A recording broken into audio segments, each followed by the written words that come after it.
धैर्यपूर्वक सुनिए। हमारा मन मलिन हो गया है। यद्यपि ये स्वरूप में भगवत स्वरूप ही है, इंद्रियाणाम मनश्चास्मि, ये भगवत स्वरूप है। पर माया जनित गलत आचरणों का चिंतन, भोगने का संकल्प और भोग क्रिया, इसने हमारे अंतःकरण को मलिन कर रखा है बहुत जन्मों से। कोई हमारा पहला जन्म नहीं हुआ है, बहुत जन्म हो चुके हैं। ये जन्म जन्मांतरों से मलिन मन दुर्वासना मम सदा परिकर्षयन्ति। ये दुर्वासना हमको घसीटती रहती है। मना कष्टान इंद्रियाणि प्रकृति स्थानि करसति। ये मन 5 ज्ञानेंद्रियों के साथ भोगों में ही विचरण करता रहता है। अब मलिन माया का प्रभाव है नानात्व पैदा करना, भेद पैदा करना, द्वैत पैदा कर देना। अब हम अलग और आप अलग, आप हमसे आगे कैसे बढ़ सकते हो? ये मायाकृत। मैं, मोर, तोर, तैं, माया जेहि बस कीन्हे जीव निकाया। इसी से छूटने के लिए तो अध्यात्म है, भगवत मार्ग है। यदि हम पहली बात हृदय से स्वीकार करें कि हे प्रभु हम जैसे हैं वैसे आपके हैं, पक्का है। इतना तो कहीं न कहीं आपके हृदय में है कि आप भगवान के अंश हैं, है ना इतना? भले कैसे हैं, क्या है पता नहीं, पर इतना तो कहीं न कहीं है कि मान तो रहे हैं शरीर को, पर कहीं न कहीं ये हमारे हृदय में है कि मैं भगवान का अंश हूँ, मैं पूर्णतया शरीर तो नहीं हूँ, क्योंकि मरेगा, शरीर छूटेगा, है ना आपके अंदर? हाँ, तो ये बहुत बड़ी आस्तिकता है, इसे आस्तिकता कहते हैं। जब हम प्रभु के हैं, तो हमें आश्रय प्रभु का ले लेना चाहिए। ये जो हमारे अंदर वृत्ति आती है कि मैं सबसे आगे बढ़ जाऊँ ना, ये प्रभु की हम हैं इस वृत्ति से आती है, अंदर की तुम्हें बात, क्योंकि सबसे बड़े हमारे प्रभु हैं और उनका मैं अंश हूँ, अंदर की बात। क्योंकि हम ऐसे के हैं, बहुत बड़े के हैं, पर दिशा गलत हो गई। हम राग-द्वेष करने लगे, राग-द्वेष करने लगे, अब ये दिशा गलत हो गई। हमारे अंदर है कि मैं सबसे बड़ा सुखी बन जाऊँ, क्योंकि बहुत बड़े सुख के हम अंश हैं। हमारे अंदर है कि कोई ऐसा उपाय हो कि जिससे मैं मरूँ ना, क्योंकि हम अविनाशी के हैं, तो हम विनाश से बचना चाहते हैं। अब इसकी दिशा गलत हो गई है, हम सुखी होना चाहते हैं परिवर्तनशील नाशवान भोगों से। हम अविनाशी बनना चाहते हैं शरीर से, और ये परिवर्तनशील नाशवान है। ये कभी अविनाशी हो नहीं सकता और मेरा कभी विनाश हो नहीं सकता, पक्का। मुझ अविनाशी का विनाश करने में कोई सामर्थ्यशाली है ही नहीं। नैनम छिन्दन्ति शस्त्राणि, नैनम दहति पावका, न चैनम क्लेदयन्त्यापो न शोषयति मारुता। आग्नेयास्त्र, वारुणास्त्र, इनकी ताकत नहीं मुझे मार सके, क्योंकि मैं अविनाशी हूँ, भगवदंश। लेकिन ये विनाशी, इसे कोई औषधि या कोई बचा नहीं सकता। जब समय आएगा, श्वास पूर्ति होगी तो चला जाएगा। अब हम द्वेष क्यों करते हैं? क्योंकि हमको शरीर दिखाई दे रहे हैं, व्यक्ति दिखाई दे रहा है, और सच्ची मानो इस शरीर और व्यक्तित्व के अंदर वही बैठा हुआ है जो तुम्हारे अंदर है। अब अपने कर्मानुसार उस शरीर की उन्नति और अवनति हो रही तो हम क्यों जलें? हम क्यों अंदर दुखी हों? बहुत सुंदर प्रश्न है, आपका प्रश्न नहीं, लगभग-लगभग सबका प्रश्न यही है कि हम दूसरों की उन्नति देख करके दुखी होते हैं, जलते हैं। क्यों दुखी हो रहे हैं भाई? उसका सुकृत है, पुण्य है, उसका प्रयास है, पुरुषार्थ है, वो आगे बढ़ रहा है, बिल्कुल लौकिक भाषा। तो हमें दुखी नहीं हो, उसका प्रयास है। और अगर अध्यात्म से देखो, तो हमारा परम लाभ यही होगा कि मेरे प्रभु ही सब रूपों में है। निज प्रभु में देखें जगर, कैसन करें विरोध। तभी हमारी असलियत बात समझ में आएगी।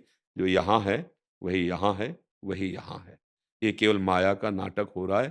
कोई कौन-सी उन्नति है यहाँ की सबसे बड़ी उन्नति हमें बता दो।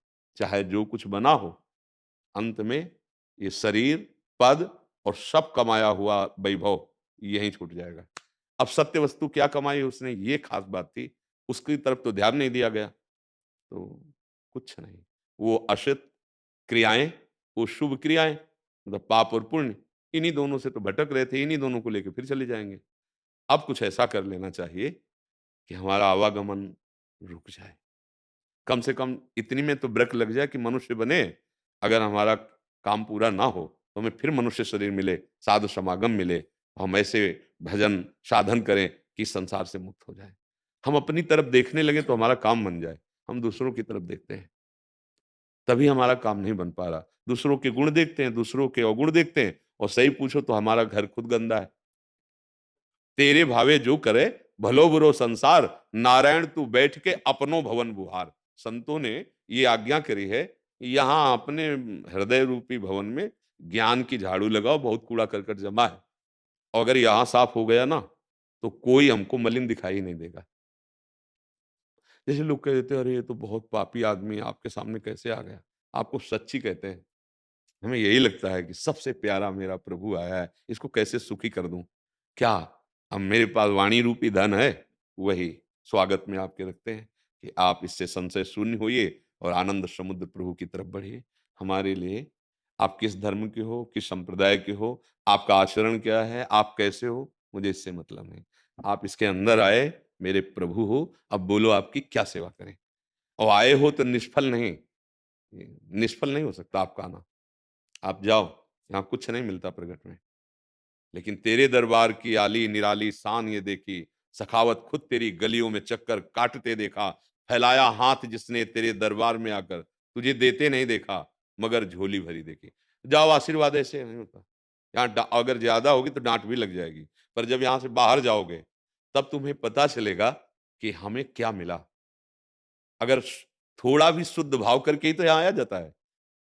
दरस परस अघनास बास निज संग करो दिन, तिन मुख हरिजस सुनत श्रवण मानो न त्रिपित छिन। ए भाई, यहाँ कोई और नहीं, केवल वो जादूगर छुपा छुपी का खेल खेल रहा है। इन सब रूपों में जैसे छुपा जाता है ना, तो कोई आश्रय लिया जाता है ना, पेड़ का आश्रय, किसी मकान का आश्रय, कहीं जब छुपा छुपी का खेल खेलते हैं तो छुपते हैं ना। तो मेरा एक प्रभु इतनी जगह में छुपा हुआ बैठा है, बस यही ढूंढ लेना, जीवन मुक्त हो जाना है।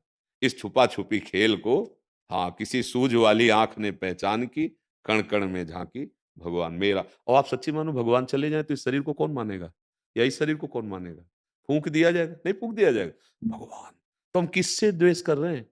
हम क्यों जल रहे हैं? वो अपने कर्म का खेल खेल रहा है और हमें अपने कर्म का हो रहा है। अब हम दोनों कर्म से ऊपर उठने के लिए मानव देह प्राप्त की, वो भूल से उसी में आसक्त है। तो आपके ऊपर तो बड़ी कृपा है कि आपको दुःख मिल रहा है।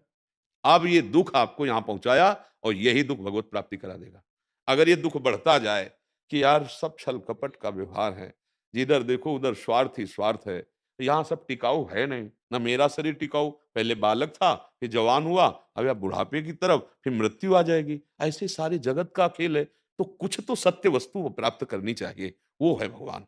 अब तो हम नाम नहीं छोड़ेंगे। राधा, राधा, राधा, हे त्राहि माम करुणामय प्रभु, भयभीत होकर मैं आपकी शरण में आया हूँ, आप स्वीकार कर लो। तो भगवान कहते, जो सभीत आवा सरनाई, रखियो ताई प्राण की नाई। आनंद आ जाएगा। जीवन में जिस आनंद की खोज अभी तक करते रहे, एक बूंद नहीं मिला, और आप प्रभु की तरफ चलो, यही आपका काम बनाएगा, यही शीतलता प्रदान करेगा, यही सतमार्ग पहुंचाएगा। इसीलिए अब आपके ऊपर तो कृपा है ही, अब मोहि भा भरोसा अनुवंता, बिनु हरि कृपा मिले नहीं संता।